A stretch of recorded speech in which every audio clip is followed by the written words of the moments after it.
হেই, আসসালামু আলাইকুম। আমি আছি তোমাদের সাথে আলমাস রহমান। আজকের একটা নতুন ভিডিও তোমাদেরকে স্বাগতম। চলুন শুরু করি। মৃত্যুর আগে 3টি বিষয় মনে রাখা জরুরি। রাত তখন প্রায় শেষ। হাসপাতালের বিছানায় শুয়েছিলেন এক বৃদ্ধ মানুষ। ডাক্তার বলেছিলেন সময় খুব বেশি নেই। বৃদ্ধ লোকটি তার ছেলেকে কাছে রাখলেন, কাঁপা কণ্ঠে বললেন, বাবা, আমি চলে যাওয়ার আগে তোমাকে 3টি কথা বলতে চাই। ছেলের চোখ ভিজে উঠল। সে বাবার হাত শক্ত করে ধরে বলল, বলুন বাবা, আমি শুনছি।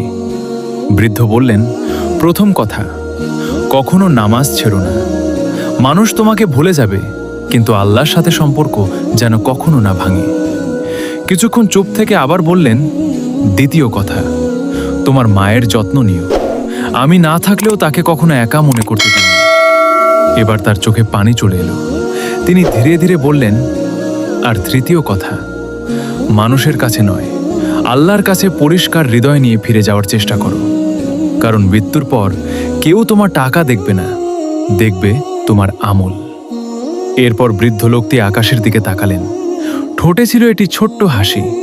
আর ছেলেটি বুঝতে পারল, দুনিয়ার সবচেয়ে মূল্যবান উপদেশ সে আজ পেয়েছে। তুমি যে এই ভিডিওটি দেখছো, একবার ভেবে দেখো, যদি আজই তোমার শেষ দিন হতো, এই 3টি বিষয়ের মধ্যে কতটুকু প্রস্তুতি তোমার আছে? আল্লাহ আমাদের সবাইকে মৃত্যুর আগে সঠিক প্রস্তুতি নেওয়ার তাওফিক দান করুন, আমিন। আজকে ভিডিওটা এই পর্যন্তই। ভালো লাগলে সাবস্ক্রাইব করে বেল আইকন প্রেস করে লাইক, কমেন্ট, শেয়ার করে পাশে থাকবেন। Take care. আল্লাহ হাফেজ।